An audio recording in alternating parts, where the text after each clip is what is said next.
Welcome to Milestone Moments, the show where we explore the journeys that lead to success. I'm Sheila Slick, your host and founder of 5 Milestones.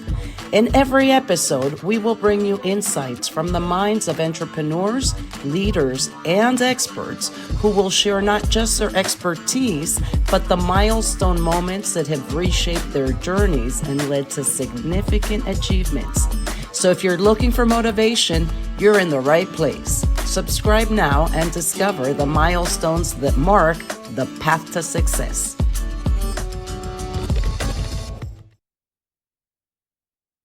Welcome to another episode of Milestone Moments in Business and Leadership. I'm Sheila Slick, your host. And today, my special guest is Dr. Patricia Petralba. Dr. Petralba is founder of Thrive Life Center, an integrative medicine wellness center in Tucson, Arizona, and is the head coach of Revive and Thrive program, serving women globally. She is a board-certified physician, trained in family medicine from the University of Pittsburgh, and a graduate of integrative medicine fellowship from the University of Arizona. She is passionate about sharing her knowledge that transforms lives in a holistic and sustainable way so that highly ambitious women can perform without the burnout and feel fulfilled in all areas of their life. Welcome to the show, Dr. Petralba. Hi, Sheila. I'm excited to be here. Thank you for joining me today. Can you tell us about a specific moment or an experience that led you down this career path? Specific moments. I feel like it's a stack of multiple ones, but the most impactful moment would be maybe when I graduated medical school and completely burned out. Oh. And here I am wanting to find the holy grail of how to heal people, hopefully cancer, because it runs very high in my family. Yeah, I felt like I didn't have the knowledge, the embodiment, how to really help people in a more deeper way. Like I could give you a diagnosis, I could write orders for labs and imaging and give you prescription. But after that, it's like, did we really heal you or did we just minimize the symptom? Did we get to the root cause? So that was kind of the moment where I'm like, I'm not even feeling alive myself with what I know. So there's got to be a different path. So why do you think so many people, specifically women, they struggle with burnout, their health? And what are some of the symptoms that can help you identify, am I burnt out? Yeah, great question. So burnout can be very insidious, especially if you're a highly driven woman. It can be as simple as you're irritable. It's hard for you to sleep or maintain sleep, and then hard to lose weight. You don't feel turned on as much with your relationships or even with life. And then certainly, it can show up in the body where the hormones act up, whether that's PMS, infertility, or a very hard menopause. And I think, it's multifactorial why women tend to burn out. But one of it is we operate in a system where we don't lean on and trust how we're made. What I mean by that is by biology, how we are designed is to be cyclical, seasonal, compared to male biology, which is very linear. Like they can just go, go, go, go, go. Unlike us, we have like from menarche, menstrual, pregnancy, menopause, and we shift so much. Even within one cycle of our menstrual cycle, we have our menstruation when we feel our energy drops. We feel a bit of increase of energy in our luteal phase, follicular and then ovulation peak. We feel like, oh my gosh, I'm so beautiful. I can do 10 million things. And then we go down to luteal, which is the drop of the hormones, or when we're pregnant and we need to slow down. What happens is we tend to compare or have this pressure on us to perform similar to our male coworkers, co-founders, whatever. And women needs that pause. Women needs that up and down cycling. And so basically, I think we just operate in a man's biology, time and energy management. And that just doesn't work out. So the moment we can really embrace how we're made, we shine, like without guilt or shame, with saying, I'm having a hot flash right now, need to step out, maybe drop everything. Because I know when I really listen to my body, I can create even more than most of you guys. I'm curious. So you're basing it almost on a gender right now. How about age? Does that have an influence? Is burnout based on what you're doing, your activities? Or is it that these hormones, I know they change, throughout your life and your ages, and you have these stages. So would you say you're more prone physically just because you're at a specific point in your life?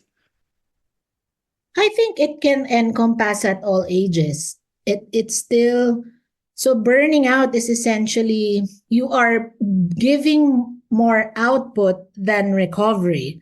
You are more, because stress is not a bad thing, but chronic sustained stress without recovery, that's when you burn out. So whatever how your mindset is around the guilt, the shame, or the expectations to not stop could be your driving force on why you're burning out. So whether it's you can't even celebrate the harvest after summer season in your business, like, wow, I made a lot of cash in this season, instead of celebrating the harvest on fall, you still want to keep reproducing that spring and summer. So simple answer is I don't think it's age based. I think it's a lot of it is mindset and your ability to really listen to what your body and mind needs. So that was my next question. How do we prevent it and identify it, right? We need to identify and prevent. Yeah. I mean, I have many frameworks how to be more conscious before it actually happens.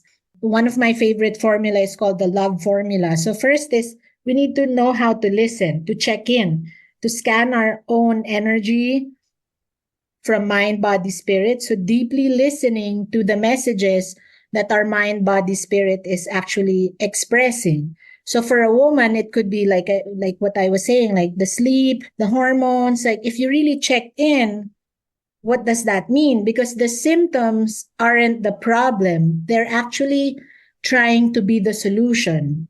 So the disease is the communication to you to evaluate however you're doing, whatever you're doing is not working out. And then that's the L, the love formula. L is listening. O is objectivity. So meaning, how can I be objective? Finding out the root cause of what I'm going through. So even with business, right? Like I can't just rely on intuition and listening. How can I measure it? So for physical health, you want labs. For business, you want the numbers or the metrics and whatever statistics that you need. And it will help you clarify what is. And then V is vulnerability. Like you have to have a muscle of vulnerability to really feel what you need to feel. What I mean by that, a lot of people want to just skip to the solution. Like, I just want to feel better. I just don't want to be depressed. Like, you feeling happy without really digesting why did you get depressed in the first place, and detoxify those tears and maybe journal it out or maybe dance it out, whatever it is that you actually needed to feel, whatever you need to feel. The vulnerability will help you get to the last, which is E, the inner visionary. Like a CEO will always see the best case scenario.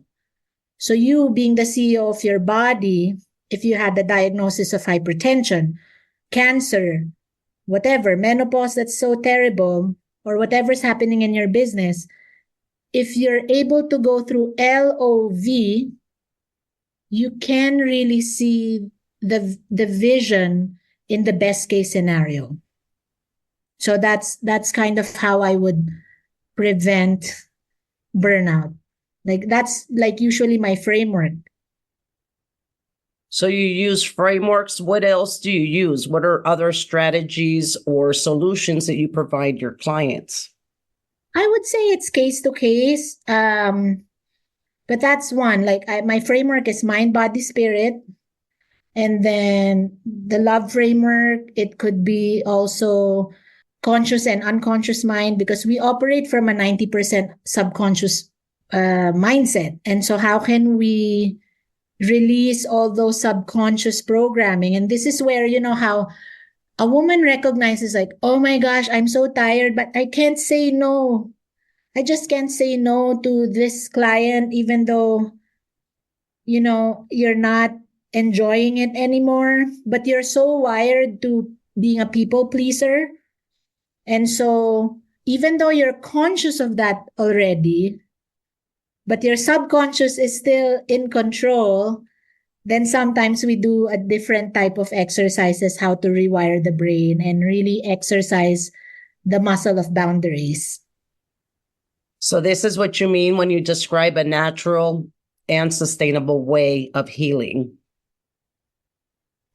One of it. Yes, absolutely. Yeah.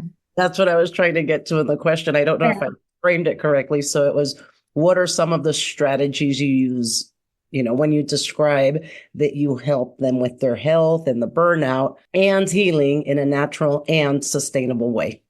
Yes, yes. So, I mean, as long as you know what the root cause is and you're willing to work through it, you change the fruit. Because that's how sustainable is. Like you start from the root before it even becomes like you change the whole system. So do you offer specific programs? Do you have books, or are you one-to-one? So I do group, I do like self-paced courses for the online. Like now I'm running my 14-day self-love challenge, which is like a journaling challenge and meditation challenge to activate the highest frequency of healing, which is love. So those are 14 days. I also have like a group coaching called Healing Academy, where we go through the Thriving Life Framework, the mind, body, spirit medicine. And yes, absolutely, I work one-on-one, which is kind of majority of who I serve, like CEOs to high-performing women, like really wants to deepen their understanding. How can they perform better in all areas of their life? Interesting. So what is your next milestone? Great question. I feel like an expansion of a second brick and mortar. We're in the process of, I'm going to retire my husband from his practice and he'll join me. We're going to be like not just marketed on women, but also for men. He's also a holistic provider. So we're excited about that. Like we're on our way to me absorbing him, hiring him. Make sure you don't stress him out, or you'll have the proper techniques. So where can my listeners learn more about the programs that you offer? Because they are global, so I'm imagining you do have a lot that are online. Yeah. So people can find me in my website, thrivewithdrpatricia.com, or in my Facebook group, The Thriving Woman, where I host free online retreats around every month to every 2 months. I don't hold back, even if it's free. I go deep. So yeah, they can join my free community. Can you offer my listeners one specific tip so they can implement, take action right away? I think it's immersing ourselves in the five elements, meaning with nature, because we're surrounded with artificial air, artificial light, artificial ground, processed water, meaning not in natural containers. Again, because we are made of nature. And even if it's like just after one client, you step out, have some sunlight, ground your feet, drink alive water. Sometimes that's enough. Just reconnecting what you're made of will really help you feel more alive, productive, and happy. So, what are the five elements? Can you repeat them? Air, light, water, earth, metals. So that's why minerals are also very good to, make sure that's part of your diet. Got it. Well, thank you so much for joining me today. Thank you. It's so nice to be here. And thank you to all of the listeners for joining in on another episode of Milestone Moments in Business and Leadership.